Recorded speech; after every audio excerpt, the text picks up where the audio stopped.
The radical left's agendas are attacking your American values. But conservatives like you haven't forgotten what this country was built on. My friends, the Heritage Foundation exists to make sure your voice is heard and to represent your values in the swamp and quagmire of D.C. The Heritage Foundation stands for your values and will not give up the fight because they know you never will. Paid for by the Heritage Foundation. He's here. He's here. Now, broadcasting from the underground command post, deep in the bowels of a hidden bunker, somewhere under the brick and steel of a nondescript building, we've once again made contact with our leader, Mark Levin. James Comey and John Brennan now under criminal investigation related to the Trump-Russia probe. Do you want to see these two guys behind bars? Well, I know nothing about it other than what I read today, but I will tell you, I think they're very dishonest people. I think they're crooked as hell, and maybe they have to pay a price for that. I believe they are truly bad people and dishonest people, so whatever happens, happens. Yeah, bad hombres, bad hombres. Comey, Brennan and Company. Truer words never been spoken than what Trump uttered there. Could we actually have accountability for Comey and Company? Doctor Who and the NEA ditching the ADL as we get going today. Hey there, it is Brian Mudd in for Mark Levin. Always a pleasure to be here with you. And we got a lot of moving pieces as we navigate what's in the news today and what is going on over the past couple of days. Of course, this news broke last night. Fox News, the first with the story that brought Comey and Brennan and Clapper and Company back into the mix. So walk through this here for a moment with me. We've got James Comey and his seashells. You've got John Brennan and Hunter's horse. By the way, if you're wondering like the connection there, remember Brennan, one of the 51 intel officials who right before the 2020 election said, oh, yeah, you know, the Hunter laptop, that is all the hallmarks of Russian disinformation there. So John Brennan, of course, a protector of Hunter, his crack, and Hunter's crack horse. You've got James Clap on, Clap off. James Clapper, his proclivity to spy on you, if you recall back in the day. Peas in a pod, those three. Peas in a pod. Bad hombres, as Trump might say. Now, they have probably much more in common than you even knew. You know, long before the trio were busy corrupting the FBI and intelligence agencies, they actually all got their starts in the federal government in a very similar way. Did you know that all three received their first appointments in the federal government? How did these people get in the federal government in the first place? Well, they all got there via Bush. Via Bush. Yeah, Clapper was first appointed as director of the Defense Intelligence Agency by George H.W. Bush in 1991.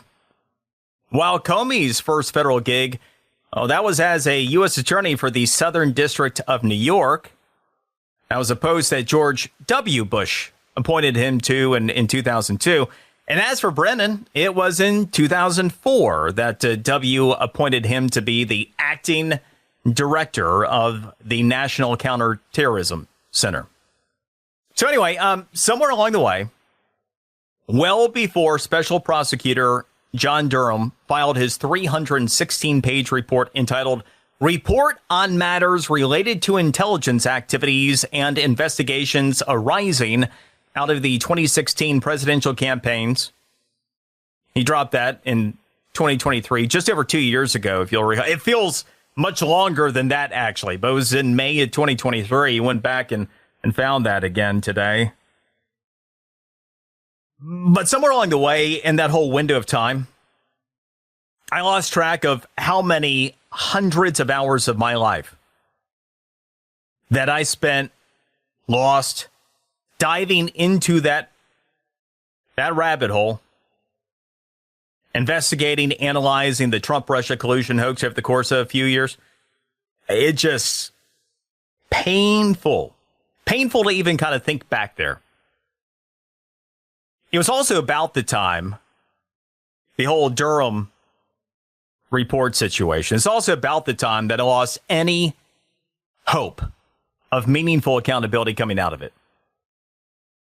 But then last week, you had CIA Director John Ratcliffe. He declassified the CIA's review of the Steele dossier and the related Trump-Russia collusion hoax.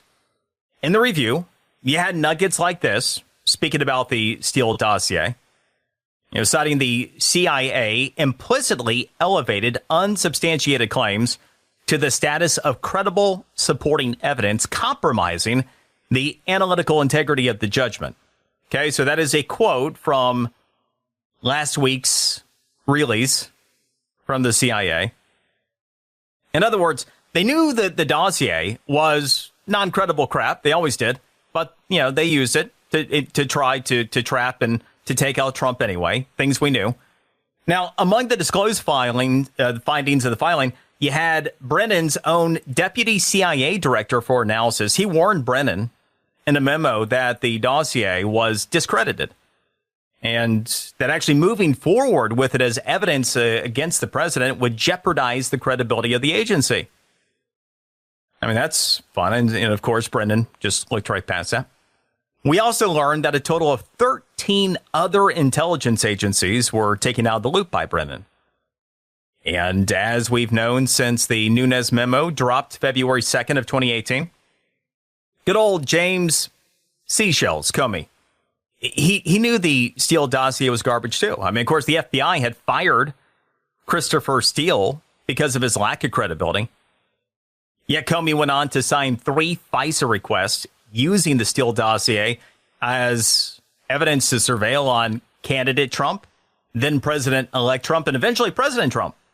And Comey was there at all stages of this thing, signing FISA warrants, among other things. And as for Clapper, who was all in on this too, it was a House intelligence investigation long ago concluded that it was he who leaked the fake dossier to the news media to kind of kick off that whole end of things. Remember that whole Mother Jones and Yahoo News thing? I mean, it's like the absurdities of that situation going all the way back when. Now, in addition to their responsibility for the entirety of the Russian collusion hoax ever becoming what it became, the 3 had seemingly committed perjury before congressional committees, effectively lying for years with impunity, and then better still, not profiting off of it because, of course, they became heroes of the left, so, they were able to cash in. Clapper, he went to work for CNN. Brennan, he went to NBC. And Comey, he cashed in with the multi-million-dollar book deal for his hilariously named book, A Higher Loyalty, which was also known as Tall Tales by James Comey. So, after all these years, after all the lies, after Comey's seashells, could accountability finally, right about now, be coming? So yeah, as was first reported last night by Fox News, you do have CIA Director John Ratcliffe. He's referred John Brennan and James Comey to the FBI for potential criminal prosecution. Now, for those who believe in accountability, an important thing, right? Very important thing, that there is actually accountability. If nobody is held to account, what is to discourage anybody from doing this stuff again? Now, here is the thing, and it is a considerable one, before you get your hopes up. It's where accountability would have to take place. It would have to take place in Washington, D.C. And here's the biggest problem of all, and what eventually stalled John Durham's investigation, wasn't the facts of the situation. The D.C. swamp creatures, boy, they're not only the deep state actors that work in government agencies. No, they're also, potential jurors. Should you have cases that are ever brought to trial? And by the way, all of these related swamp creatures know this. Part of the reason that you have all of these creeps like Comey, like Brennan, like Clapper and company, that do what they do, in part is like, what is ever going to happen to us? Especially, if we went after Trump. Right? Because where does accountability have to take place? Well, it would have to take place if it got to a trial. It would have to take place in Washington, D.C. And as Durham came to learn when he began to try his Trump-Russia collusion cases, there was absolutely no way that he was going to get a D.C. jury to be honest. There's no way that he would get a D.C. jury to find the colluding actors of the Trump-Russia collusion hoax, no matter how guilty, no matter how overwhelming the evidence was. They were never going to say any of them were guilty because they agreed with anything to take down Trump. They were TDSers to the core. You're talking about a location in D.C. that is so corrupt, just so rife with a lack of reality that reflects nothing throughout this country. Only 6% of voters voted for Trump. I mean, San Francisco looks conservative by way of comparison. Brennan and Comey and company deserve to be put through everything that Trump has been put through and more. And sometime the process is, the process itself can effectively be the punishment, right? I mean, this was the case with a lot of what was going on with Trump, although they certainly wanted to actually put him behind bars, certainly tried to. But the process at times is effectively the punishment. And the problem in this situation is, given the political makeup of any potential D.C. juries, the process is likely to be the only punishment ever seen by these corrupt people. And sadly, they know it. And that is a whole other problem that we get into with how do you ever discourage bad actors like this from acting badly again and into the future. And speaking of corrupt cover-ups, boy, let's talk a little bit about Doctor Who, huh? Doctor Who. So unlike the man who traveled in the TARDIS, who carried with him his own secrets, former White House physician Kevin O'Connor, he had himself a day today. Very interesting, short little day that this doctor had. Is pleading the fifth in a closed-door House Oversight Committee interview all throughout the day today. This was an interesting thing. So we'll get into Doctor Who next. I'm Brian Mudd, in for the great one. Mark Levin.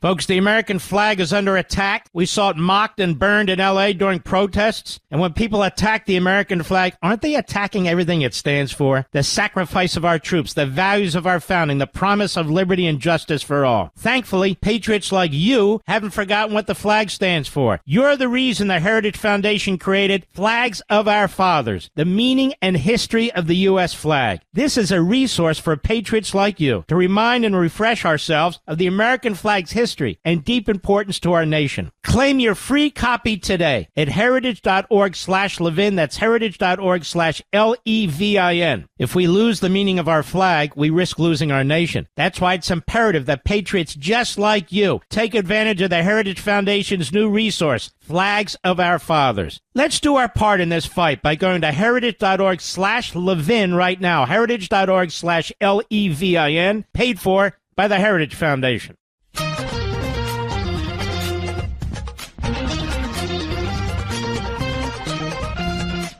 It is hard to believe that here we are, 8.5 years afterward, we're still going over this ground that has been, I think, fairly well and exhaustively plowed.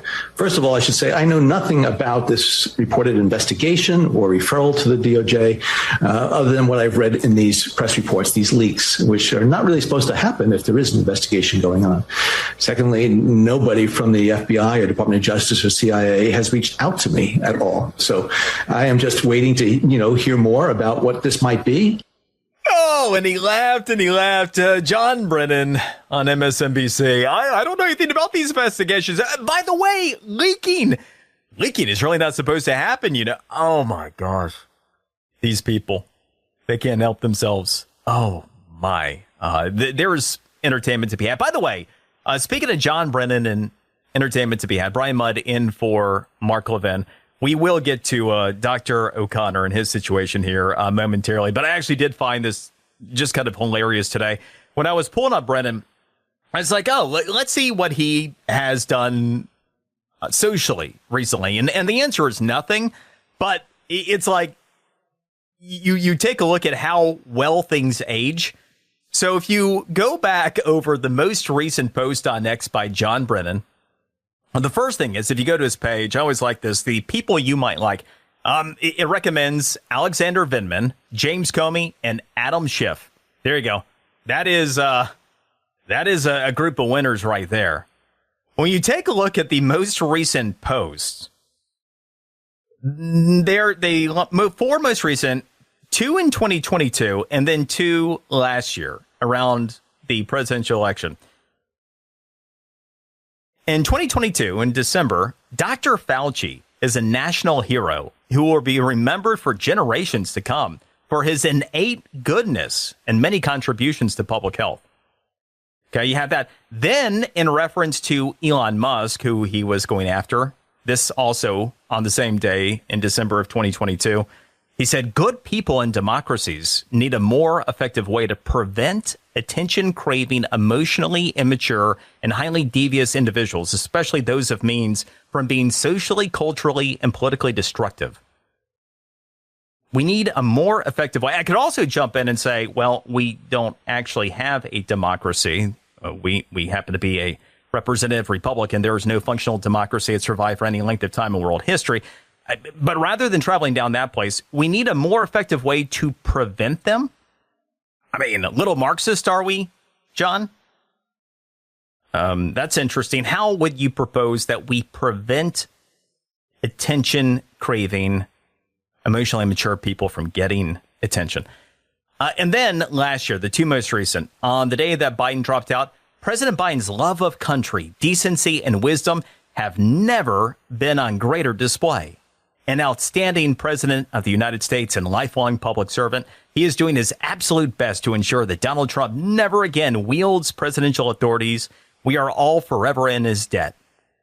And then on Election Day last year, Kamala Harris for president. Our future prosperity, security, global leadership, and national decency depend on her election. Let's make it happen. So that's what's been going on with John Brennan when he is not on MSNBC. Yeah, that's sad man. All right, so speaking of sad men, sad situation in the Biden administration and the cover-up of his well-being. So, Doctor Who. In this case, we are not talking about a great British show. We're talking about former Biden White House physician Kevin O'Connor. So today, he took to pleading the fifth in a closed-door House Oversight Committee. This in relation to President Biden's health. So that's kind of interesting, isn't it? Why would you plead the fifth to pretty much everything? Even more when you consider the questions that he pled the fifth to. They included, were you ever told to lie about the president's health? Were you ever told to lie about the president's health? He took the fifth. Did you ever believe President Biden was unfit to execute his duty? He took the fifth. Okay, so that's kind of fun, isn't it? Why would you take the fifth in relation to those two questions that don't have anything to do with anything other than just if you were asked to lie? We'll get into that next. Brian Mudd in for the great one, Mark Levin. Folks, we've seen in our streets over the past several months the burning of the American flag. Even worse, we saw the Mexican flag and the Palestinian flag waved defiantly during LA's violent riots. There's something seriously wrong with that picture. The American flag is under attack across the country, and with it the American promise of liberty. But while the left attacks our flag and everything else we hold dear, bold conservatives like you across the country refuse to let the flag fall. That's why the Heritage Foundation created Flags of Our Fathers, a critical resource for patriots who want to remind ourselves of the American flag's history. Flags of Our Fathers contains the untold history of the flag's creation and the meaning of the stars and stripes. Let's take a stand for the American flag today by going to heritage.org/Levin, heritage.org/Levin, and claiming your free copy of Flags of Our Fathers. That's heritage.org/Levin, paid for by the Heritage Foundation. Saving America, one show at a time. The Mark Levin Show, 877-381-3811. Dr. O'Connor, did you take the fifth at all points? Did you take the fifth because you're trying to cover up what the president's state was? Is he healthy now? That is Fox's Chad Pergram trying to chase down and get any words whatsoever out of former White House physician Kevin O'Connor after that's pretty much all he did during the course of a House Oversight Committee interview today. Just sat there and was quiet and pled the fifth on everything. Hey there, Brian Mudd in for Mark Levin. It is always an honor and a pleasure being here with you. I am the host of The Brian Mudd Show. Broadcast out of my home station, WJNO in West Palm Beach. You can check out The Brian Mudd Show wherever you get your podcasts. Connect socially at Brian Mudd Radio. And as we take a look at this situation with former White House physician Kevin O'Connor, so a couple things that stand out about this. Questions that he pled the fifth to included, were you ever told to lie about the president's health? Okay. Why would you need to take the fifth to that? Did you ever believe President Biden was unfit to execute his duty? Mum's the word. And so that's interesting, huh? Now, in response, the attorney for Dr. O'Connor said this. He said, revealing confidential patient information would violate the most fundamental ethical duty of a physician, could result in revocation of Dr. O'Connor's medical license. Yeah, well, that probably should happen at this point, and would subject Dr. O'Connor to potential civil liability. Dr. O'Connor will not violate his oath of confidentiality to any of his patients, including President Biden. Right. So let me get this straight, counselor. You're stating your client refused to answer questions due to physician-patient privilege. We can't have any personal health information being disclosed. That'd be a violation. So, right. How does this have to do with divulging any of Biden's personal medical information? What part of answering whether your client was asked to lie about Biden's health has anything to do with Biden's medical history, has anything to do with confidentiality of Biden's health? So clearly this attorney is full of crap. He clearly thinks you are stupid, as does Doctor Who. Dr. O'Connor here. Obviously, the White House physician knew some things, said some things publicly that were potentially incriminating.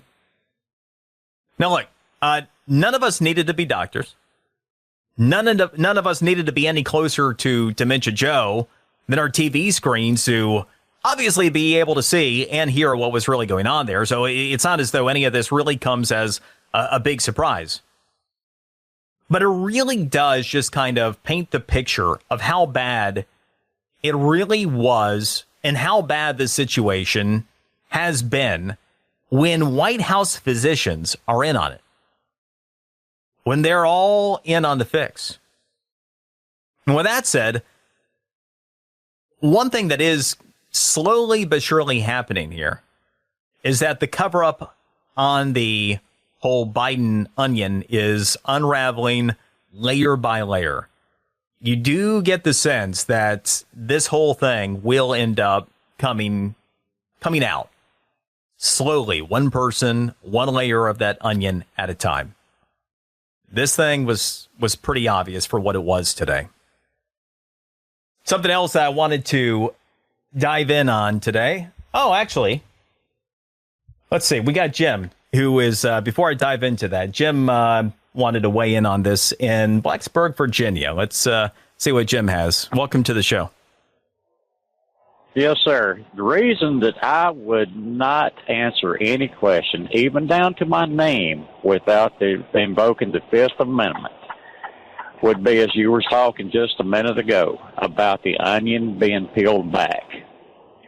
And who would want extra charges, possibility of whatever could come, of lying to Congress? And that's what would wind up happening. So there's no duty, there's no responsibility to be forthright in trying to see if we had a president that was unfit to serve, that was put out there in part by this doctor. We're just to say that's cool. Doctor has no responsibility in asking if he was asked to lie, not even if he did lie, but just if he was asked to. I'm not saying that he was right in what he done and any form of cover-up. I did not like Biden to start with. Have never voted for the man I wouldn't vote him dog catcher to begin with. I am a Trump voter. Voted for him 3 times. And I'm thankful for each time. But however, if I were in that man's shoes and anybody else that were in that man's shoes, they would invoke the Fifth on everything too. I understand. I appreciate the call, Jim, and I get that any attorney in a similar situation is likely to tell their client to do the same thing. To me, it really puts, I think, in front of all of us what this is really about. It's not about doing the right thing, right? If you're a doctor, and especially a White House physician, you have a responsibility to not just the President of the United States, but also to the American public, do you not? And when you're not even willing to answer a question about whether you were asked to lie, I think that says something about your character, because clearly you are more concerned about information that could potentially be held against you later than you were about doing your job ethically in the first place and upholding your responsibility both to the president at the time, but also the responsibility to the American people as well.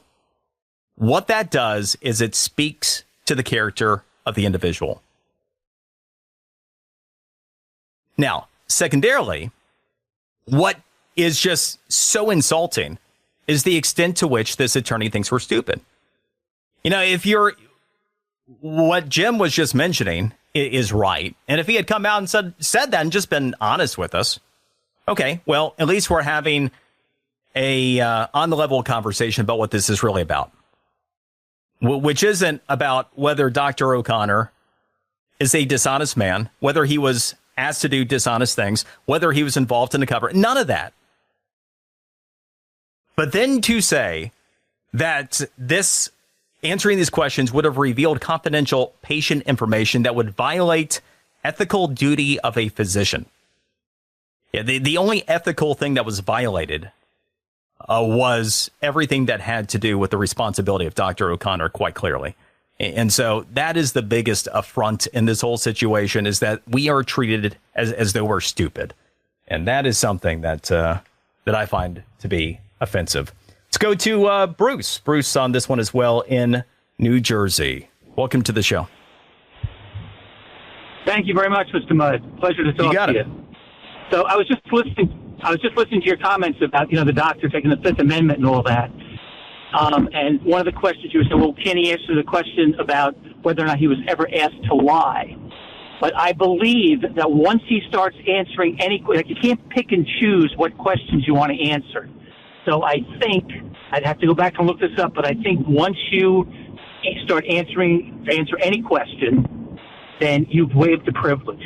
So actually, Bruce, that was not the case. And as we were told, he did answer apparently a few select questions, and all that has not been disclosed at this point. But we were informed that there were a few things that he was willing to address. While almost the entire time in this session, he ended up pleading the fifth. So that is not ultimately the situation that played out here.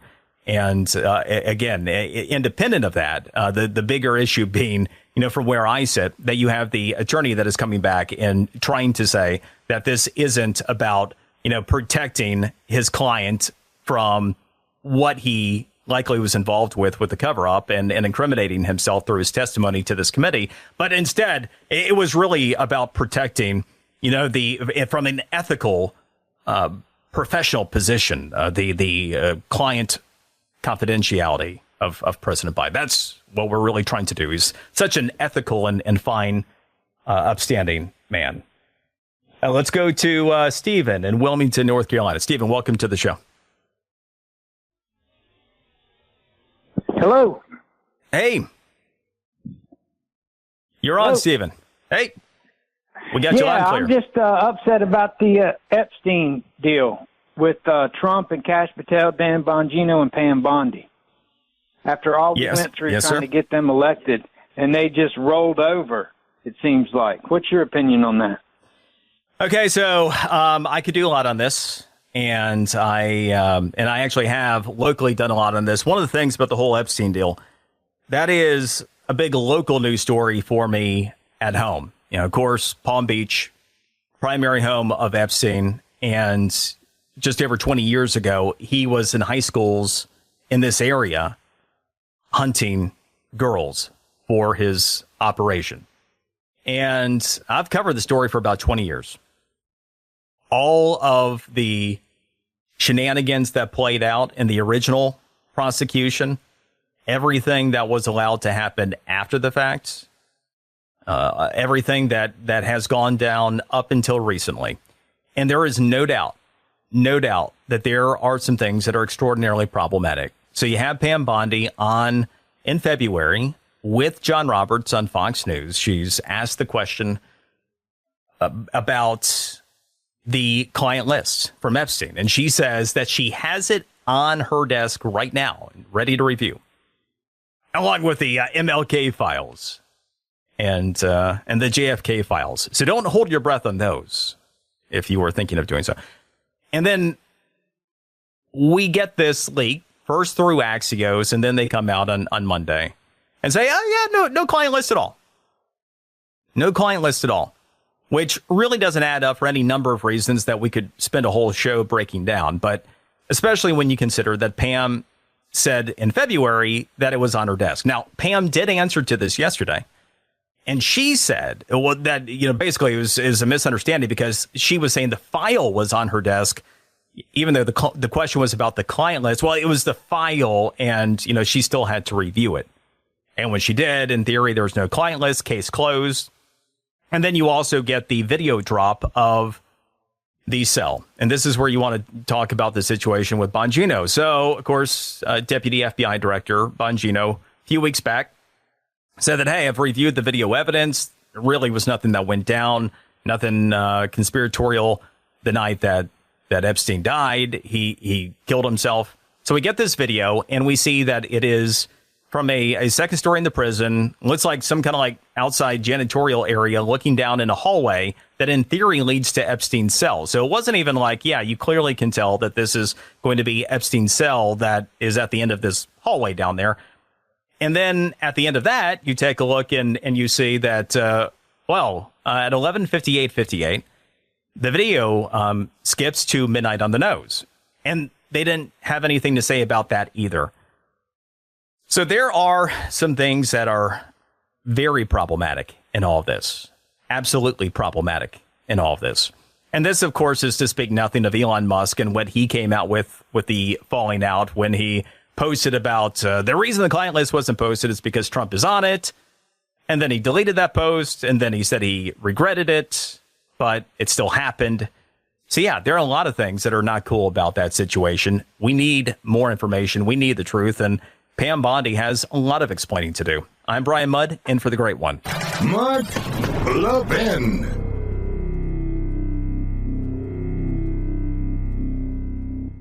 Folks, the American flag is under attack. We saw it mocked and burned in L.A. during protests. And when people attack the American flag, aren't they attacking everything it stands for? The sacrifice of our troops, the values of our founding, the promise of liberty and justice for all. Thankfully, patriots like you haven't forgotten what the flag stands for. You're the reason the Heritage Foundation created Flags of Our Fathers, the meaning and history of the U.S. flag. This is a resource for patriots like you to remind and refresh ourselves of the American flag's history and deep importance to our nation. Claim your free copy today at heritage.org/Levin. That's heritage.org/LEVIN. If we lose the meaning of our flag, we risk losing our nation. That's why it's imperative that patriots just like you take advantage of the Heritage Foundation's new resource, Flags of Our Fathers. Let's do our part in this fight by going to heritage.org/Levin right now. Heritage.org/LEVIN, paid for by the Heritage Foundation.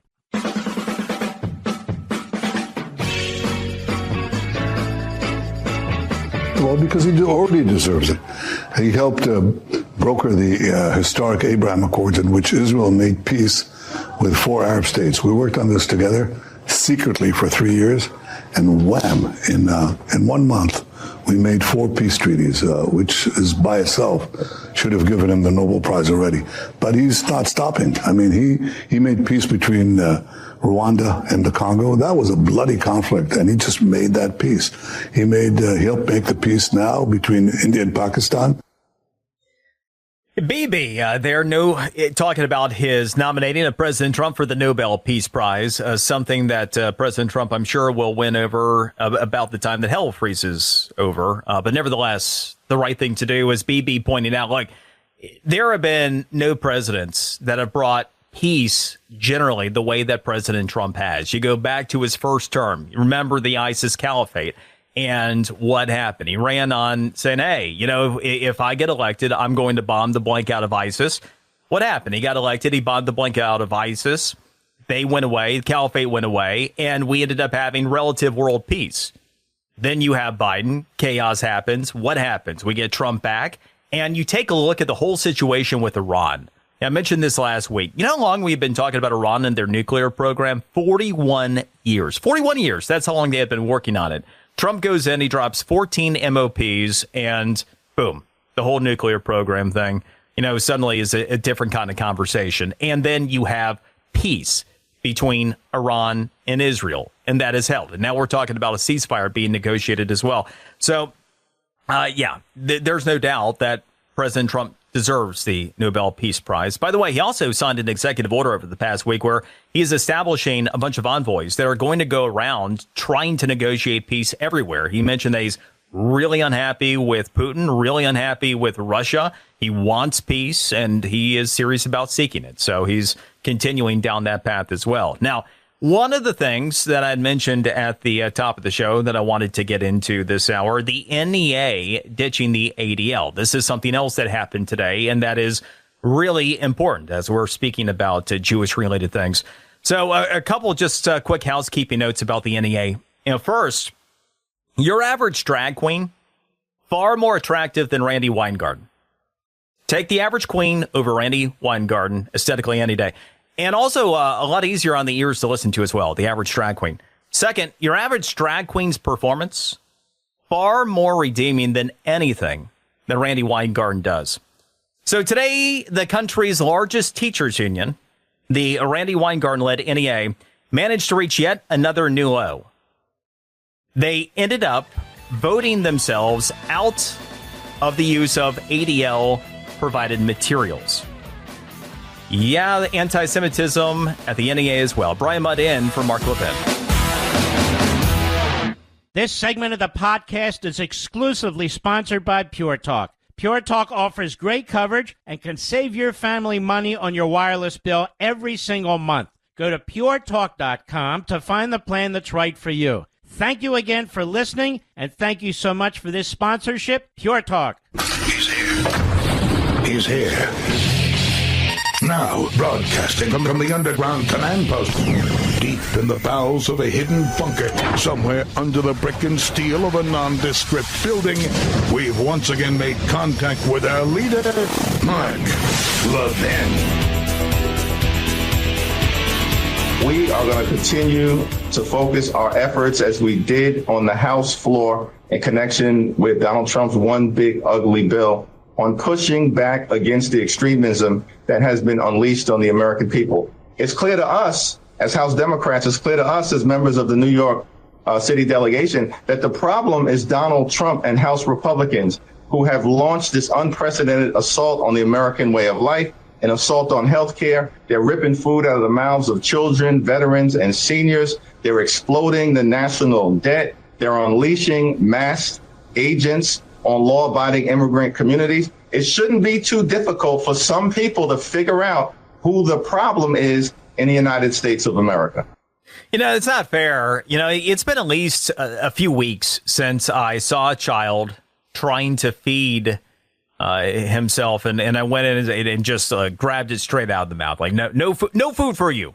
You know, it's not no soup for you. It's just no food for you. Now, it's been a few weeks, so, you know, I really don't think that the criticism by Hakeem is deserved. It's, you know, not like it's an everyday practice, just an occasional practice by some on the right to take the food, rip it out of the mouths of children. So, yes, that there is Sparty Jr. for you. Sparty Jr., you know, Hakeem Jeffries, he of the record Magic Minute. So proud of himself last week, where he outdid Kevin McCarthy and went with the longest Magic Minute in House history, trying to channel his inner Cory Booker. And then the one big, beautiful bill act passed the House. Independence Day happened. The law was signed, and you got your massive tax cuts, which, by the way, I brought you the information on last week, how much they mean to you. You and your household, likely thousands of dollars. So congratulations to you as well. Brian Mudd in for Mark Levin. It is always a pleasure being here with you. And I want to get into this hour, American-made jobs for Americans, and also a little bit about what's going on with the tariff situation, too. But some of the analysis that I ended up digging into coming out of last week's jobs report, and then just the remarkable turnaround we've seen with immigration enforcement in this country as a result of it. I do want to finish with where I ended the first hour. It's worthy of a little more explanation. So the NEA ditching the ADL. Now, here you have the largest teachers union. There's nothing redeeming that's come out of the National Education Association just about ever, but certainly for decades now, as they have been right at the top of the list of the problems in indoctrinating our kids. But they really have taken it to a new low because, you know, once upon a time, there used to be this kind of almost political alliance between the ADL, as the ADL historically, from a political perspective anyway, had skewed left, and certainly the NEA, where 99% of their political donations go to Democrats. They found some commonality there. But anti-Semitism being what it is at the National Education Association, the ADL is just a bridge too far anymore. And so today, at the National Education Association's meeting, you had a vote that was taken as to whether ADL provided materials would still be part of what is disseminated throughout the NEA. This was a statement by a delegate at today's meeting. They said allowing the ADL to determine what constitutes anti-Semitism would be like allowing the fossil fuel industry to determine what constitutes climate change.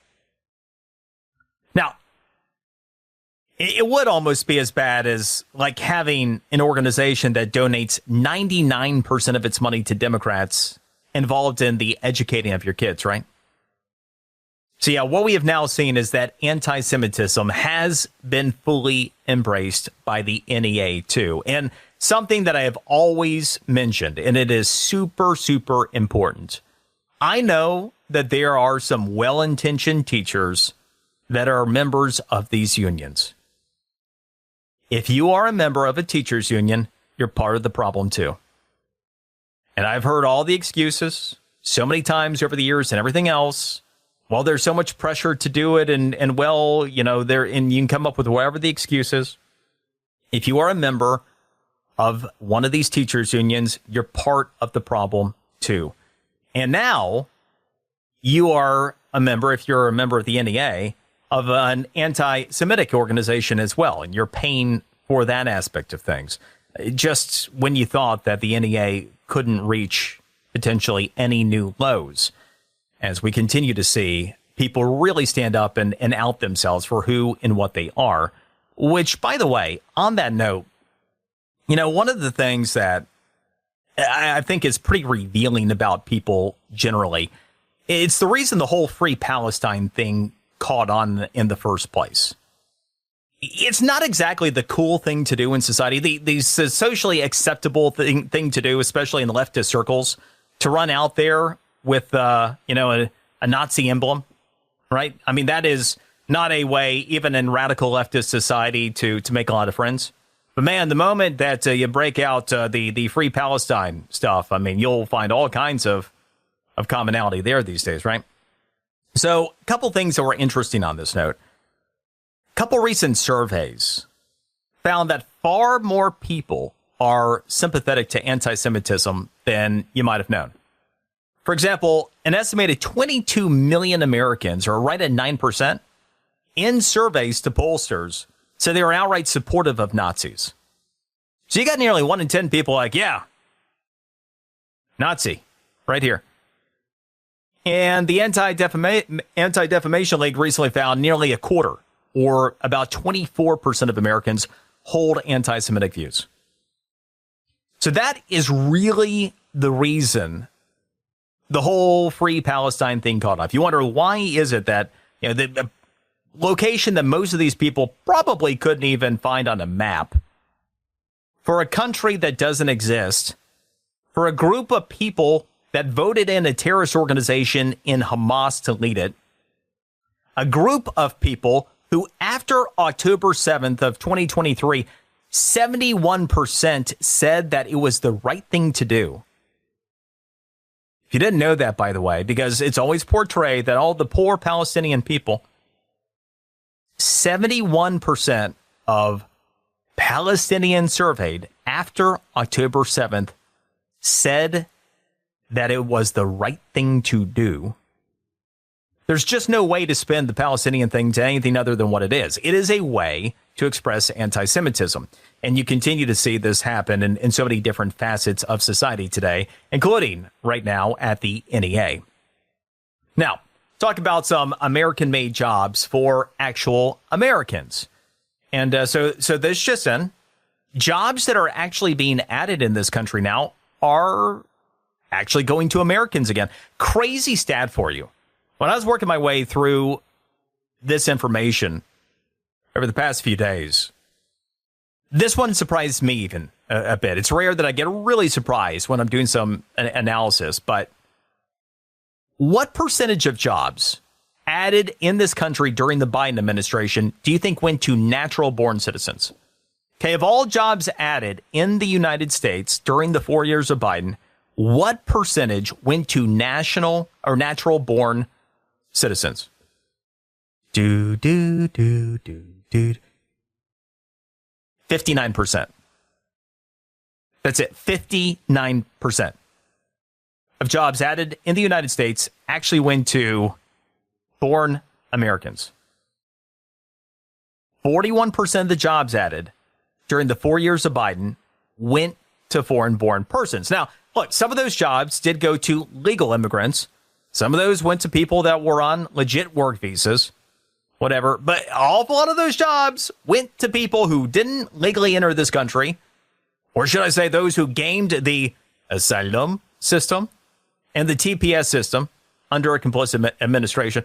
To put hard numbers on it, based on government data, of 13.4 million jobs added under the Biden administration, 7.9 million went to Native American workers, not as in tribal Native Americans, but native-born American workers, while 5.5 million went to foreign-born workers of both the legal and predominantly illegal variety.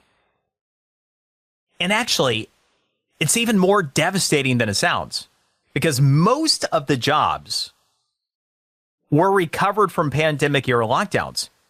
So in other words, what you had happening predominantly here is due to stupid COVID lockdowns, you had all those Americans losing their jobs. And then when jobs are coming back, they're being occupied by often asylum seekers, illegal immigrants coming out of it. So what has happened through the first 5+ months of the Trump administration?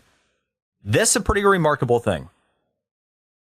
You've had 985,000 jobs added with a net decline of 735,000 foreign-born workers. Okay, so that is a net change of over 1.7 million Americans working already this year. And that in and of itself is an incredible turnaround, but there's another storyline that when you start to take a look at that, jumps out. So first, in the real economy, for the average American, the job market opportunities have been rapidly improving. You know, the old excuse had always been that illegal immigrants, they do the jobs that Americans won't do. Well, what the data show is that illegal immigrants were taking the jobs that Americans needed, along with affordable housing and other government assistance programs too. But here's the thing that really kind of kicks this into the whole next level. What's more is that the decline of 735,000 foreign-born workers, that is running way the heck ahead of detention and deportation numbers from the interior so far this year. So that is where it starts to point in another direction as well. We have 735,000 fewer foreign-born workers when we're talking about detentions, deportations in the tens of thousands at this point from the interior. What this also points to is that it is likely self-deportation numbers are huge. Absolutely huge. I'll come back to that point next. I'm Brian Mudd, in for the great one. Mark Levin.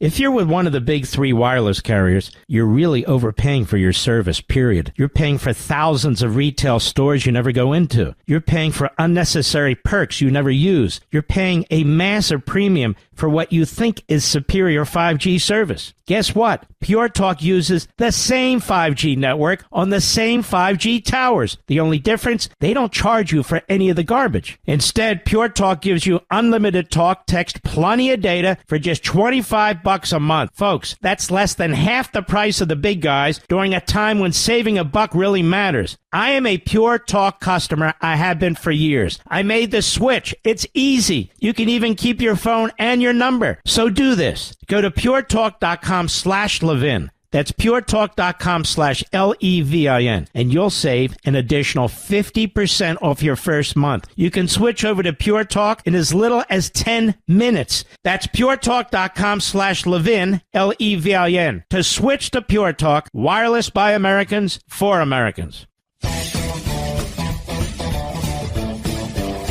I said over 2 months ago, if the rhetoric continues against ICE agents and Border Patrol agents about being compared to terrorists, like Congressman J. Paul did, being compared to Nazis and racists, that it's going to end with a use of force, that either a criminal is going to die or an officer is going to die. I've seen this recipe before. I knew it was coming, and I don't think it's over.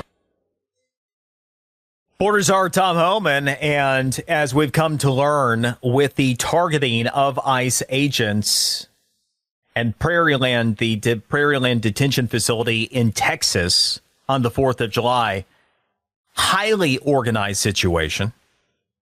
You had essentially military-style tactics that were being used. What looks like with these 11 perps, these 11 suspects, a diversion that was created to draw ICE officers out and then have snipers attack them. Just a chilling situation. While at the same time, you now have Democrats in Congress calling for the doxing effectively, of ICE. It is straight out of Rules for Radicals what's going on here. These people, if you are trying to get ICE officers killed, if you're trying to get Border Patrol agents killed, you wouldn't do anything differently than Democrats in Congress are doing. And we're not just talking about, the AOCs of the world. We are not just talking about, the radicals as they have commonly been identified in the House. Now, you even have Sparty in on this. You have Cory Booker, who's proposing legislation that would have ICE agents identified. It truly is chilling what's going on there. As we're talking about some of this immigration-related stuff, I was just bringing you the information. Remarkable. If you take a look at what happened during the 4 years of the Biden administration, where jobs in this country that were added, only 59% went to born Americans, while 41% of all the jobs added went to foreign-born persons. You take a look at what really was going on in this country with just the open borders, illegal immigration. It wasn't just the inflation. It wasn't just the crime. It was also taking jobs, too. And then you take a look at the remarkable turnaround, just what enforcing the law, enforcing our border again has done. So in just over 5 months of the Trump administration, we have a net decline of 735,000 foreign-born workers, with 1.7 million Americans that have entered the workforce. 1.7 million American jobs added. So it just goes to show there's so many people that were on the sidelines, so many Americans that were on the sidelines waiting for opportunities that were being taken by these illegal immigrants. But the other thing that I mentioned is it really points in the direction of what are likely massive self-deportation numbers. Now, the thing with self-deportations, we don't know what we don't know, right? I mean, if somebody just goes, we don't necessarily know that they were not here illegally, now they're gone. The only way we know is if they're using the CBP-1 Home app, which you have doubtless come across the ads with Homeland Security Secretary Kristi Noem, how she's saying, hey, leave, go home, we will arrest you, it will not be pleasant, or you go ahead and take advantage of the CBP-1 Home app, and we will go ahead and deport you. And you get your little $1,000 bonus and everything else to get on your way. That is what we've been doing most recently. Well, we only know of several thousand people who have done that so far. But if you have 735,000 foreign-born workers that have left the workforce, why did they suddenly do it? And where did they all of a sudden go? And that is what points to the self-deportation aspect of the Trump administration's plans really starting to work, too. Brian Mudd in for Mark Levin. If you're with one of the big three wireless carriers, you're really overpaying for your service, period. You're paying for thousands of retail stores you never go into. You're paying for unnecessary perks you never use. You're paying a massive premium for what you think is superior 5G service. Guess what? Pure Talk uses the same 5G network on the same 5G towers. The only difference, they don't charge you for any of the garbage. Instead, Pure Talk gives you unlimited talk, text, plenty of data for just $25 a month. Folks, that's less than half the price of the big guys during a time when saving a buck really matters. I am a Pure Talk customer. I have been for years. I made the switch. It's easy. You can even keep your phone and your number. So do this. Go to puretalk.com/Levin. That's puretalk.com/Levin. And you'll save an additional 50% off your first month. You can switch over to Pure Talk in as little as 10 minutes. That's puretalk.com/Levin, Levin. To switch to Pure Talk, wireless by Americans, for Americans. Mark Levin, the voice liberals fear most. And you can call Mark at 877-381-3811. This man was in his home and he was actually tampering with evidence when our officers went in with the FBI to be able to make this arrest. Then we find out that he's a green card holder. He received DACA. Yeah, so that is ICE Deputy Director Madison Shahan talking about one of the conspirators in the attack on the 4th of July in Texas on ICE officers. So look at that. Isn't it fun? We're talking about a DACA recipient, where we're talking about a green card holder, just another warm and fluffy migrant, right? Just people that are here for great opportunities. Brian Mudd in for Mark Levin, and always a pleasure to be here with you. Broadcast live from my home station, WJNO in West Palm Beach. You can catch the Brian Mudd Show podcast wherever you get your podcasts, and connect with me socially at Brian Mudd Radio. And I was just walking through some of what was pretty revealing with the most recent jobs numbers, and the number of jobs that went to foreigners under the Biden administration. 41% of all jobs added, remarkably.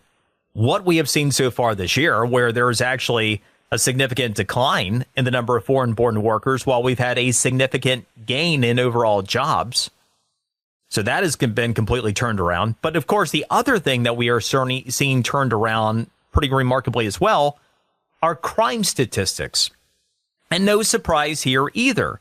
You know, this is something that I have covered for years, and something that I've updated from time to time while guesting for Mark on this show. And when we take a look at what we have seen so far this year, you know, attempted border crossings are down 93%. Actual access into the United States is down by 99%. The CBP One Home app that was used by the Biden administration to fly nearly 1 million illegal immigrants into the United States, of course, now being used to fly illegal immigrants out of the United States. On that note, ICE's daily detentions are up 53% over a year ago. And surprise, surprise, as detentions have risen, as deportations have ensued, and including what appear to be large numbers of self-deportations, as the Trump administration's plan to tell people to self-deport seems to be working, and probably better than many knew. We see crime is falling rapidly. To give you a little bit of this, homicides, they're down by 21% so far this year. Robberies, they are too. Property crime, 16% lower so far this year. Violent crime in general, down by 11% too. And the biggest impact, it's often in the biggest cities that have had some of the most pervasive illegal immigration populations, like Denver and Aurora, Colorado, for example. And of course, this is of absolutely no surprise if you've been following this stuff closely. You know, this is some of the information I brought you. Non-citizen crime last year, just incredible how much of it was accounted for when you take a look at drug trafficking, property crimes, fraud. We got to the point last year where 24% of all drug trafficking in the United States was happening with non-citizens. You had right at a quarter of all property crime that was happening with non-citizens. And this was what was just so frustrating to no end. It's like, who wouldn't want to get rid of a quarter of all property crime? Who wouldn't want to get rid of close to a quarter of all drug trafficking? Unless you're a user, you know, Hunter and his friends. 28% of fraud. Who wouldn't want to get rid of 28% of fraud? All you had to do is get rid of the illegal immigrants. They were responsible for that kind of percentage of them. And it had gotten to the point, and the lies had been so pervasive. They've been thrown out there for decades. You still have people on the left that will say, oh, these poor warm and fluffy migrants. You know, the ones that would sidle up to Border Patrol agents during the Biden administration and go, hey, esse, this where I say asylum. And then the beaten down Border Patrol agent would go, oh, another magic A word, people. Yeah.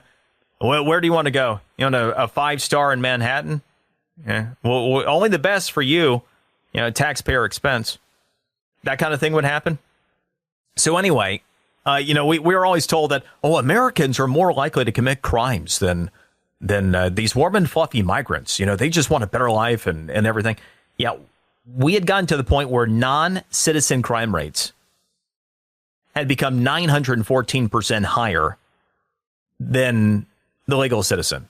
So, yeah, you were not nearly as likely as the warm and fluffy migrant, the warm and fluffy asylum seeker, to get involved in nefarious activities. More than 9 times more likely by the end of the Biden administration. And by the way, total crimes, you throw the whole kit and caboodle together, total crimes committed by non-citizens under the Biden administration during those 4 years were up by 626%. And so it just is such a stunning thing to have seen. And so it's no surprise that as we are making early progress, we are seeing a dramatic decline in crime rates as well. And so many things that are improving from the labor market. And by the way, another thing that you're going to end up seeing with that, too, is, wages. By the way, that's already happening. If you take a look at the inflation rate, which at 2.4% right now is the lowest that it has been since President Trump was 1 month out of office the last time. And if you take a look at the wage growth, it is almost 2% higher than that.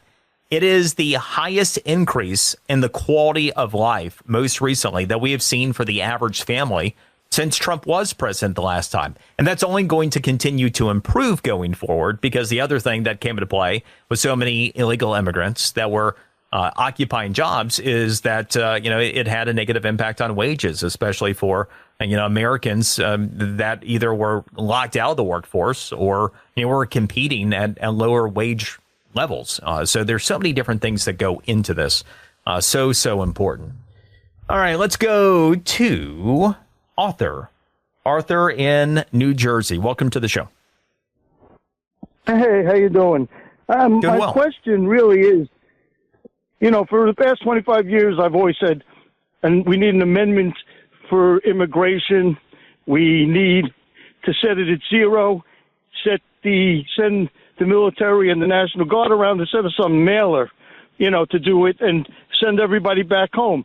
And then once we get forensic accounts that are not linked to any corruption, to set a budget, because I don't trust people in D.C. that can't even do their own personal budgeting, and then we reopen the doors at a rate commensurate to the birth rate, death rate, and attrition rate. But the question I have is, I know illegal immigrants that I've met who have fake Social Security numbers. Is there any numbers to say, because obviously they don't get their tax refund because it's fake. Where does that money that the employers are putting in to the system go? Okay, so a couple points on that. The first thing is that the Biden administration did issue just over 2 million Social Security numbers to people who were non-citizens that were likely illegal immigrants. This is a whole other, piece of analysis that I could go down, but I actually just completed it earlier this afternoon. It was what percentage of asylum seekers most recently, the people that actually went all the way through the legal process over the past year. There are approximately 1.3 million of them. How many asylum seekers actually turned out to be legitimate? How many at the end of the legal process did the judge say, yeah, you're a legitimate asylum seeker, you stay? And the answer is 12%.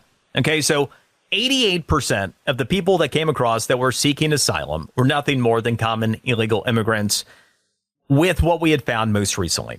So what happened in many of these instances is that the Biden administration, taking asylum seekers or taking those that were being granted TPS, temporary protected status, that they were always trying to turn permanent, and they were giving them Social Security numbers.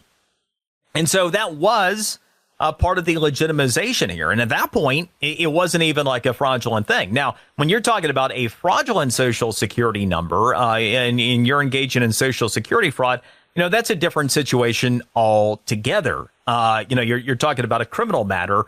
And in terms of, the eventual outcome there, that's a good question. What I can tell you, and this has always been one of the arguments, is, well, they pay taxes and everything else.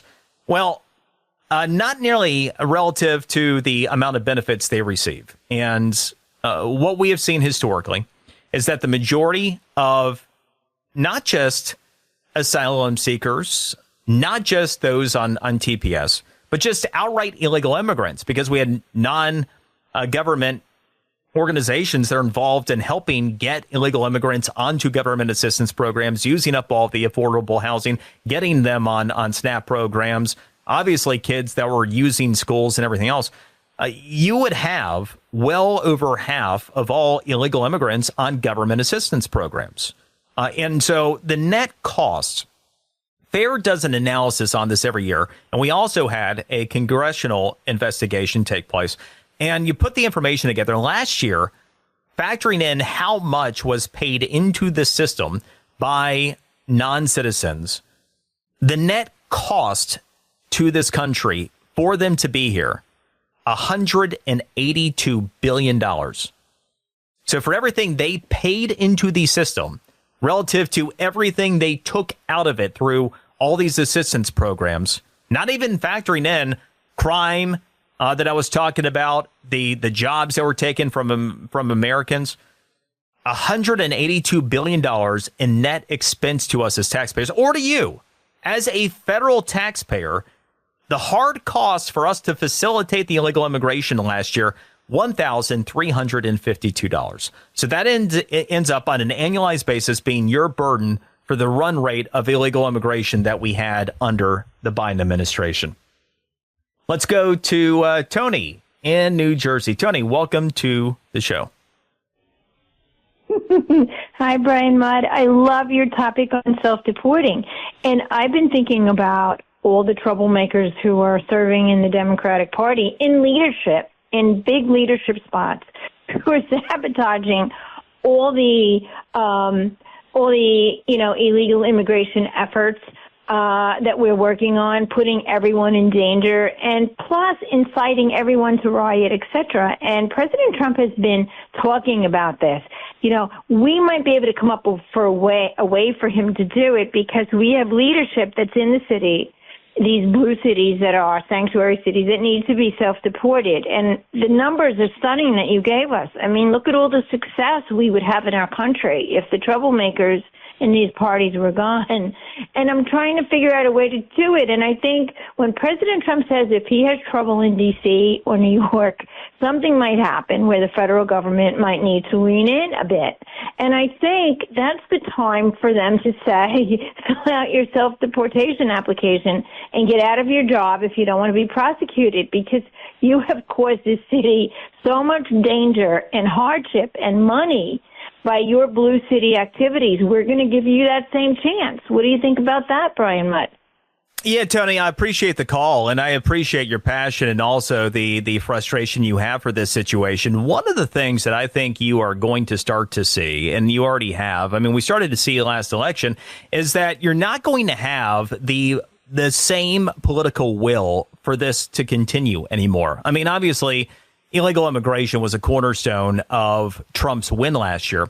But when you take a look at what's happened, and specifically, you know, a lot of the inner city constituencies that have elected these leftist politicians that have allowed for the protection, the facilitation, at the point where inner cities no longer make it comfortable for illegal immigrants to hang out, to take jobs, to commit crime, to do things, then it's a different ballgame. And that in and of itself helps the self-deportation angle.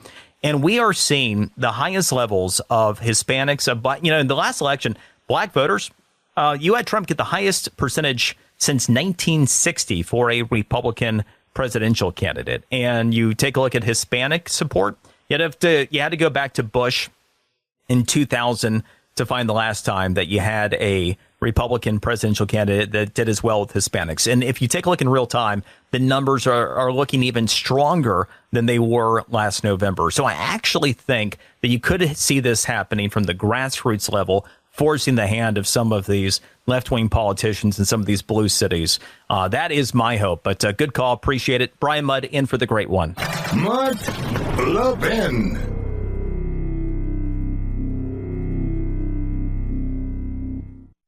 If you're with one of the big three wireless carriers, you're really overpaying for your service, period. You're paying for thousands of retail stores you never go into. You're paying for unnecessary perks you never use. You're paying a massive premium for what you think is superior 5G service. Guess what? Pure Talk uses the same 5G network on the same 5G towers. The only difference, they don't charge you for any of the garbage. Instead, Pure Talk gives you unlimited talk, text, plenty of data for just $25 a month. Folks, that's less than half the price of the big guys during a time when saving a buck really matters. I am a Pure Talk customer. I have been for years. I made the switch. It's easy. You can even keep your phone and your number. So do this. Go to puretalk.com/Levin. That's puretalk.com/Levin. And you'll save an additional 50% off your first month. You can switch over to Pure Talk in as little as 10 minutes. That's puretalk.com/Levin, Levin. To switch to Pure Talk, wireless by Americans for Americans.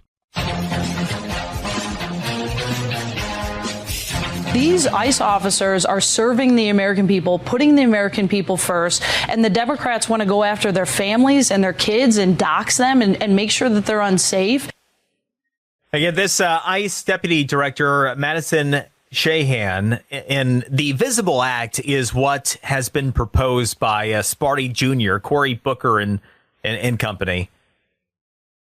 Just remarkable. And again, if you were trying to get ICE agents killed, and as she points out, families too, would you do anything different than they're proposing here?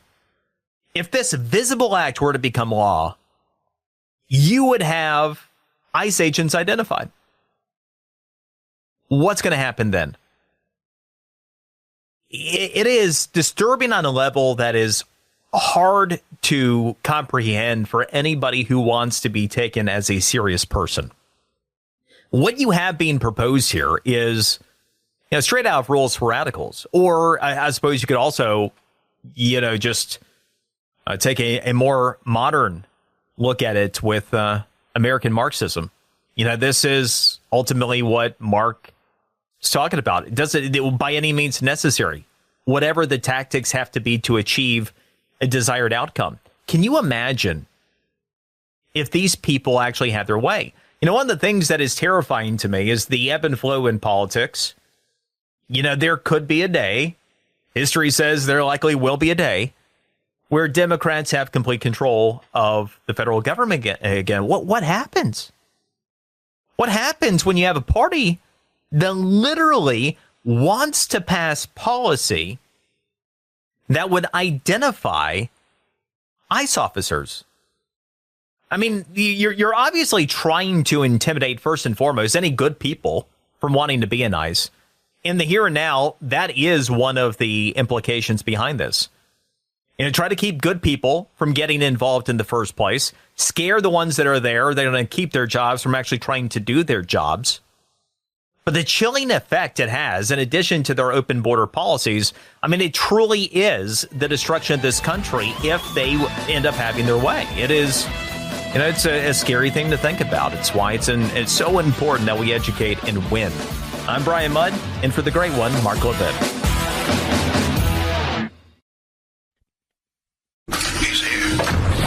He's here. Now, broadcasting from the underground command post, deep in the bowels of a hidden bunker, somewhere under the brick and steel of a nondescript building, we've once again made contact with our leader, Mark Levin. California, we're on the receiving end of most of the assault on Trump and Trumpism. I was here a year ago talking about the fact that you had a president of the United States, or at least former president, that was running again, who wanted to put America in reverse, wanted to bring us back to a pre-1960s world. On voting rights, civil rights, LGBTQ rights, on women's rights, not just access to abortion, but access to contraceptive care. I guess it's like a rite of passage that if you are a Democrat wannabe, you have got to be on the record in front of some black people saying, and Trump wants to put you back in chains. It's like the prerequisite. There are so many things that are really weird and quite awkward about Gavin Newsom in South Carolina generally. I mean, one, the slickster, the hair, Gavin Newsom, just in the state of South Carolina. I mean, it's like these two things. One is not like the other. The next thing is Gavin hanging out with some black folk in South Carolina. So it's not just, we've got to put in the optics. If you're wondering, by the way, what seems to be taking place, why would Gavin Newsom on July 9th of 2025 be in South Carolina? You want to talk about a desperate man who's on the campaign trail. I was actually just telling Mr. Producer, it's like, what goes on that you're in South Carolina evidently campaigning for president already? The one thing that I guess you're going to try to shore up the James Clyburn vote. You know, I mean, let's be real. The only reason that Biden ended up becoming president, the only reason he won the Democrat primary, he was on the ropes, was because Clyburn came in, gave him the blessing. He got the black vote in South Carolina that turned things around.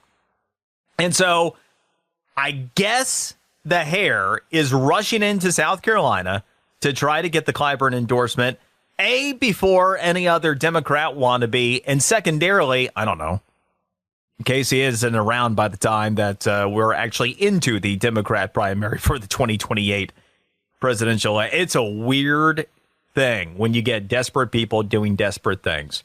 But yes, we did have the requisite, they want to take you back to pre-civil rights era. They want to put you in chains. Okay, Gavin, why isn't that happening right now? Why did Trump actually win the highest percentage of the black vote since 1960, since you're talking about 1960? Why is it that we actually are seeing blacks benefit more in the early going from the Trump presidency than any other constituency, any other demographic? As I was talking about the jobs numbers in the previous hour, jobs that were taken by illegal immigrants, guess who's benefiting the most from those jobs that are coming back to Americans? Oh, yeah. And guess which demographic benefited the most during the first Trump presidency? That's right. The greatest upward mobility of any demographic happened for blacks, Hispanics second. Interesting thing, as we had the lowest unemployment rates and highest gains for minority groups during the first Trump presidency pre-COVID. So, I mean, minor details in all of these things. I mean, the one thing you got to say for Gavin, though, as awkward as the whole situation in South Carolina is, he still is nowhere near like, you know, Hillary does Selma. You know, I in no ways tired thing, you know, her putting on the whole, at least he didn't try an accent. So he's got that going for him. And Clyburn not offering a full-throated endorsement, but saying he likes Gavin's chances. I'm not sure of what, but he likes Gavin's chances. These people. I will tell you something that President Trump has done that does take us back to the pre-1960s. What we have seen at this point, the second most efficient president in U.S. history. Now, a couple things. Friday's Independence Day was unlike any other in American history, right? For a lot of reasons. And that's because the BBB, of course, delivered to President Trump, allowing him to effectively accomplish his second-term legislative agenda in fewer than 6 months on the job. Not bad. You know, you consider that his signature legislation in his first term, the Tax Cut and Jobs Act, that was just made permanent. He didn't get that until December of his first year in the presidency. And actually, he had wider margins in Congress in 2017 than he did this time around, which is also that much more impressive. But when you take a look at what he has actually accomplished so far, fewer than 6 months on the job. Okay, so he's been president for 169, 170 days now. During that time, he signed 170 executive orders. By the way, he has signed 8 more executive orders already than Joe Biden, Dementia Joe, and Team AutoPen. than Joe and all the auto pens out there combined. And for you, pretty remarkable. I mean, he has been prolific. He signed 44 presidential memoranda, 71 presidential proclamations, and yes, 5 laws, including, of course, the act that was formerly known as the One Big Beautiful Bill. And to put this into context, so we talk about going back to the pre-1960s, the only other president in American history to enact more of his agenda more efficiently than President Trump. Know who it is? The answer is FDR. FDR, who came into his presidency, of course, during the Great Depression, had the New Deal passed within his first week on the job, issued a slew of executive actions around it within his first 100 days. So other than FDR, no president, not even Washington, has worked as quickly or as efficiently to achieve their policies. You know, there's so many different ways you got to take a look at what happened here. And there's no way to claw back the damage that was done during Biden's 4 years, right? I mean, there's no way to take back the historically high inflation. There's no way at this point just to magically take back the illegal immigration crisis. But when you take a look at giving President Trump those 4 years to reset, to find the right people to surround himself with, to work on his agenda, and then just hit the ground running. In many ways, Democrats are in a much worse situation, politically because of this. Giving him the time is the one thing about Trump. He's made mistakes. This is true in his personal life, his political life. He's made mistakes. He's suffered losses, sometimes big. He always comes back more successfully than he ever was before. This is what he does. He learns from the mistakes, and he has greater success every time. And that is absolutely what we've seen and what we are now benefiting from in a pretty remarkable way very quickly. And when you take a look at the level of speed with which he has been able to accomplish his agenda, it's even more remarkable when you consider, of course, the extent to which the legal system has been stacked against him, the amount of times that the Supreme Court has had to weigh in. It just continues to be, an ongoing deal. But also the Congress. You take a look at this Congress. This is the most narrow governing majority by a single party in U.S. history.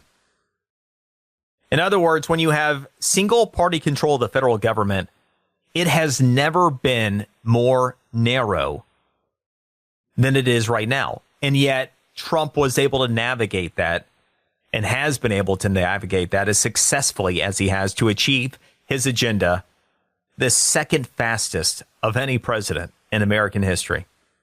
And when you compare that to FDR, the one who did it quicker, I mean, look, he had it his way. He was in was a Big Mac territory. Have it, or that's that's BK. That's Burger King. Have it your way, right? So you had FDR with Democrats occupying 70% of congressional seats when he became president in 1933. So you have Trump doing it with barely any majority. FDR had everything. That's why he was able to move so quick. So what we are, seeing, what has happened, what's been culminating with the signing of the BBB hasn't just been history in the making, but arguably the most effective and impressive start to a presidency in American history when you take a look at the political makeup in Washington, D.C. And one of the big things is that the BBB is already saving you money. One of the big questions, I touched on this when I was with you last week, but continue to get a ton of questions around this. Like, how is this working? When do the tax cuts kick in? When am I going to be saving money? And the answer is easy. You are already saving money right now. In fact, you actually have been saving money since January 1st, as the case happens to be. So, in all, at least by my count, there are 27 different changes to various categories of IRS things that impact personal taxes. So in other words, the changes impact almost every tax filer. And what this almost certainly means is lower taxes for you. And better still, almost all of the tax changes made retroactive to January 1st, meaning that you are saving on your taxes and you're going to realize the benefit all throughout the course of this year. And the key to understanding the additional Trump tax cuts, the big ones that people pay attention to, tips, overtime, Social Security, auto loans, child tax credits, you name it, is understanding what the new deductions and tax credits mean to you. And one of the things that can come into play here, it might be helpful if you have a person who helps you with taxes, take a look at your situation and see what exactly this means to you. Because, there's a lot of extra dough that you might be doling out to Uncle Sam right now that you may not need to. A lot of people are probably not going to realize what this means to them until the next tax day. Lord knows Democrats are lying about this all kinds of ways. And one of the reasons, one of the questions that came up is, why are all these deductions in play? Like, for example, somebody was saying, it's a big lie about there being no tax on Social Security and tips and everything because it's like a deduction or something. Well, there's a reason for it. It came down to the Senate parliamentarian and the use of the reconciliation process. If there had been just like an outright elimination of taxation in all of these different areas, the parliamentarian was saying that that would be a violation of Senate rules, and it would require 60 votes in the Senate. Or, as I was pleading on the show last Monday, J.D. Vance to overrule the Senate parliamentarian on some things. But nevertheless, the use of deductions achieves the same effect, but it was a way to get around the Senate parliamentarian saying that, hey, if you just outright eliminate Social Security taxes, that is a structural change that requires, a full 60 votes in the Senate. So that is why things were structured the way they were. But I want to pick up on just a couple things that are useful to you right now as you are already in the process of saving some money, even if you haven't realized the extent of it yet. I'm Brian Mudd, in for the great one. Mark Levin.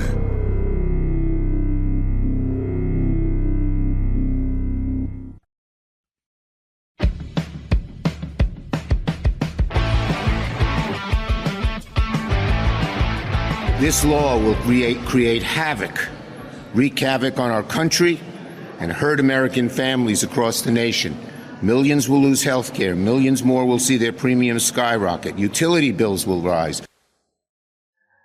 These people, it's hilarious. I've always had this saying, Brian Mudd in for Mark Levin, you can lie to people about what policy will do, and those that are inclined to believe you. And at this point, I'm not even sure that a lot of Democrats believe Chuck Schumer. It's just that, okay, well, I have TDS and you say that Trump is the bad man who's going to kill people, so yay you. But you can lie to people about policy, what it will do, and those who are inclined to believe you will. But you can't lie to people about what is or isn't in their wallet because they know, right? And this was the lesson of the first Trump tax cuts, the ones that were just made permanent under the One Big Beautiful Bill Act. It was so bad. I remember there was some polling after the tax cuts had already kicked in. People had been lied to so successfully by your godless souls and slanderous news media and by leftist politicians, of course, working in conjunction with one another. And people evidently were still able to be manipulated to that extent back in 2018 by the left. But we had the tax cuts that had already started to kick in. Wall Street Journal NBC poll showed only 18% of Americans believed they were receiving a tax benefit, when the actual number was over 80% at that point. It's just a remarkable thing. So what ultimately does the BBB mean to you? I'm just going to break it out in a few different areas real quick. Again, I went through some analysis on this when I was with you last week. Per tax filer, if you earn $35,000 or less, the average tax savings is an additional $650. All right, so you got your tax cut from the Tax Cut and Jobs Act plus an additional $650 per year in your pocket from this. You earn between $35,000 to $50,000. Your average additional savings is $1,450. Now, again, this is per filer. So if you are married, both working, filing jointly, these income levels, you're going to see twice that benefit. If you earn between $50,000 to $100,000, the average benefit per filer is jumping up to $1,750. And so you continue to see where this equals thousands of dollars for the average family. You have, a married couple, both working, typical family, average income. You start to see how you're going to have about $3,600 in savings on average. Now, the key in this, again, is that it's mostly being handled through deductions on your taxes. And this is where one of the ways that you should be looking at this right now is going, hold on, rather than providing an interest-free loan to the government all year, one of the things I could do is have less tax taken out of my paycheck, less federal withholding. That's where maybe talking to a person you work with on preparing your taxes could be good. Not having as much taken out throughout the year. That way, you might be able to see the benefit of these tax cuts as soon as your next paycheck. It's one of the best things that a lot of people could be doing right now. But savings, it's real. It's coming to you. Enjoy. Brian Mudd in for Mark Levin.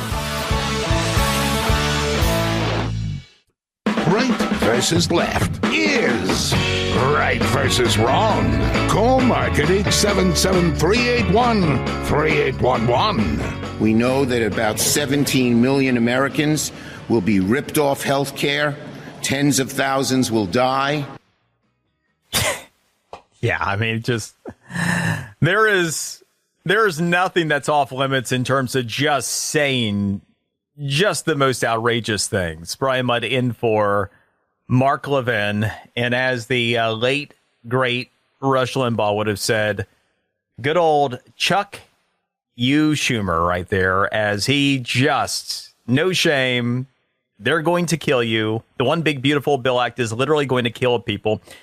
And again, as far as the whole no healthcare thing, I mean, in the grand scheme of things, that just, I mean, you have lies, and then you have things that just hit me in all the right places.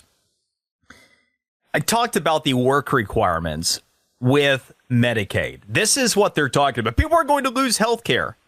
The only people losing health care are slugs of the earth who don't deserve to get a single cent from any American taxpayer. The only people who are losing Medicaid are absolute slug, scumbag turds that won't get off their lazy butt, stop eating their bonbons, also paid for by you and me, off their couch. Because the only thing that is being kicked off of Medicaid are lazy slugs. My slogan has been, just say no to slugs. You have Schumer that is pro-slug. Because to keep Medicaid, aside from all kinds of exemptions, including people that are disabled, people that are pregnant, people that are caretaker. I mean, the exemptions, there are many. The only thing you have to do to keep Medicaid is find 20 hours a week on average to do anything constructive with your life. Anything. You could work 20 hours a week. You could pretend like you're trying to get a job 20 hours a week. You could volunteer for 20 hours a week. There are any number of different opportunities. Just 20 hours a week, anything. Just try to get your lazy butt off your freaking couch for 20 hours a week and you can keep your Medicaid. Those are the only people losing it. If they die, it's because they are the laziest scumbag slugs that wouldn't get their butts off of the couch and they ate too many bonbons at our taxpayer expense. So they're going to kill themselves anyway, through the bonbon situation. Just say no to slugs. So Schumer and the Democrats, as they talk about killing people, losing health care, are pro-slugs.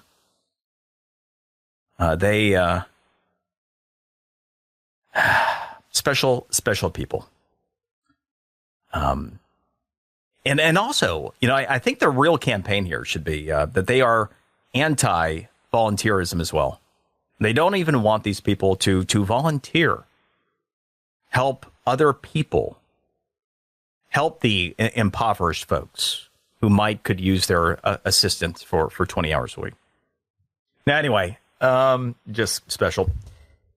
By the way, Brian Mudd with you. I am always very pleased. It's a true pleasure to be here with you. I broadcast from my home station, WJNO in West Palm Beach. You can always catch me socially at Brian Mudd Radio. Check out the Brian Mudd Show podcast wherever it is that you get your podcasts. So we've been talking about the BBB and how it's not likely to kill you, but it is actually likely to save you a whole heck of a lot of money. I do want to see, we've got Kenneth. Kenneth is in Virginia, and he wants to talk about no tax on tips. Kenneth, welcome to the show. How you doing? Very well. Hey, it's really not about tips. My main beef is all three of the things: the tips, the overtime, and the Social Security. And I see these things, and you're against lies too. But we get a $6,000 deduction if we make less than $75,000. But that just, gives you whatever your marginal tax rate. Say if it's 20% and 6%, you get $1,200. It does not eliminate. Like I make $36,000 on Social Security. I would have to have a deduction of $36,000 in order for that to be true. Do you follow me? I follow you, and I also am extremely well aware of all the deduction situations that go into this. So I'm curious to know where it is you're going with this.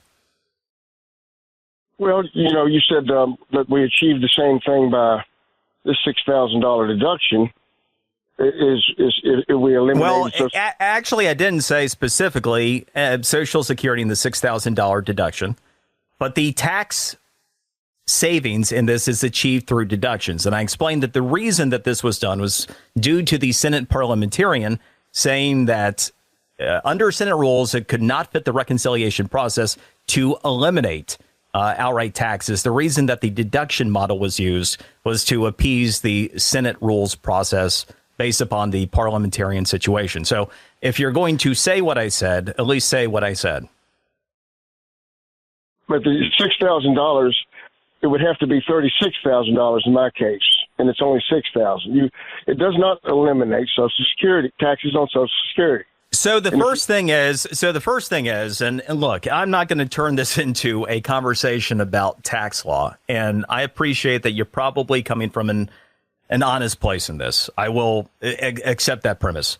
This is an above the line deduction, meaning that on top of the standard deduction that you would take, or if you got into itemization, whichever it is that you choose, you get that plus you get the extra $6,000. And what that means is that it effectively covers 100% of what the taxation is on Social Security for reported income up to $75,000 per tax filer. That's the way it works. If you simply took the standard deduction and then add the $6,000 you get to it, it absolutely covers the tax, all of it, on your Social Security. That is just simply the way this thing goes. If you take a look at the deduction on tips, it's a deduction of up to $25,000 on tipped income when filing taxes. What that means is it effectively covers the first $150,000 in tipped income, which, by the way, accounts for over 99% of people who earn tips. So over 99% of all tipped income is effectively tax-free on this, based upon the way that people earn money. So again, based upon the way that people report their Social Security, it is effectively eliminating the tax on Social Security. Based upon the way that almost everybody earns tips, the deduction effectively eliminates it on tips. And then ditto on on overtime as well. And again, I understand that tax law is complicated. I understand that understanding deductions on top of other deductions that you already get can make it even more complicated, which is why my recommendation is that if you are trying to figure this out yourself and you're not necessarily adept at understanding tax policy to begin with, good to talk to a person that you use to prepare taxes, or maybe just seek out the advice of somebody so you could potentially even start saving money right away and not wait until tax day when you file to realize the benefit. Let's go to John in Pennsylvania. John, welcome to the show. Hey, glad to listen to you. I wanted to comment about earlier in your monologue coming on tonight about Durham. And is there a way, you mentioned that Trump learns from his mistakes. Was it a mistake to try those people in a D.C. court? You're basically in amongst the vipers trying to convict a viper with vipers of his peers. Why couldn't that venue be moved out of D.C.? Well, and herein lies the problem, right? And so where there is jurisdiction is where the crime is alleged to have been committed. And when you're talking about these federal offenses with these D.C.-based agencies, that venue that has jurisdiction is D.C. And so, unless there is a granted request of a change of venue, and I can promise you that John Durham had no interest in bringing his cases in Washington, D.C. if he had a choice. He would have loved to have had them somewhere else. Then you're stuck. And this is the problem with D.C., is that you have not only, so many corrupted government agencies, but you also have what essentially amounts to a corrupt city, because unfortunately, there just are not, based upon the politics of that place, where, again, you only had 6% of the population that voted for Trump. The moment that you bring something that is, this was somebody who, was against Trump and conspired against Trump. Great. And it doesn't matter if they were guilty of sin. The ends justify the means. I mean, it really is a sad state on, the entire system of justice at a certain level. But that is the problem in Washington, D.C. And Jeanine Pirro is, she is the attorney over D.C. now. And so, if they find stuff on Brennan, if they find stuff on Comey, Clapper, whomever else, as this FBI investigation has been referred and is underway now, I no doubt she'll bring charges. But yeah, you do have to deal with the venue problems, and that is a real issue. And so, unless there's a granted change of venue, that's unlikely to occur. The reality with which we live in, it is concerning. One of the smartest things that Trump has been trying to work on is decentralizing D.C., getting some of these government agencies out of Washington, D.C., getting more federal employees to work, elsewhere, closing a lot of these Washington, D.C. based offices. That's important in all of this, because culturally, the place is just rotted. Let's go to JT. I was talking about this in the first hour as well. JT in Panama City, welcome to the show. Hey, good morning. Thanks, or good evening. Thanks for taking the call. You bet. My concern that I wanted to bring up, Mr. Mudd, is the veracity and the truthfulness that I think the White House position owed to the American public by the questioning of the members of the U.S. Congress on the state of Mr. Biden's health for the past 4 years that he treated him. And the three issues that I'd briefly like to bring up is, one, I believe the physician certainly was a government employee. So all of his records and everything that he did should be a government record, not a personal record of treating a private physician like you or I might have our personal private physician. And secondly, there must be records that the White House kept, not only there how many times this individual showed up at the White House, but also at the Delaware residence of Mr. Biden. And that would lead evidence, certainly, that Mr. Biden was receiving some type of medical treatments on the numerous occasions that he went to Delaware. And then when he came back to Washington, somehow his presence and his mental state seemed to be different than what it was before he departed to Delaware on many of these trips. And then finally, there must be a drug and medical record, even blood doping records that could be found. You know, did we have blood transfusions that were taking place as athletes have done in the past in an illegal manner that pumped up Mr. Biden? Jacked up Joe. Yeah, well, I mean, we know that there came a point where that didn't work anymore, because I think all of us were expecting Jacked Up Joe for that debate, and then we saw a Slow Joe come out and Dementia Joe, and that's when you knew the ship had sailed. Yeah, look, I think you make good points on all of those, and I actually think that there is a reasonable chance that, unlike a lot of things where we never seem to get real answers, I think there's a good chance that a lot of the information that you're talking about ends up coming to the surface. You are seeing this one's peeling back like an onion.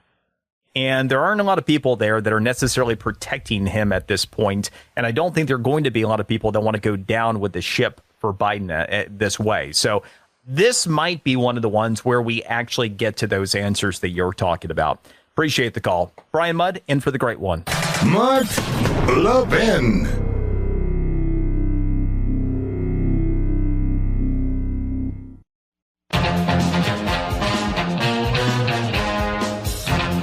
I think there's a good chance we'll have this ceasefire, and that'll get us closer to the goal that I set from the beginning. Let's get them all back without capitulation.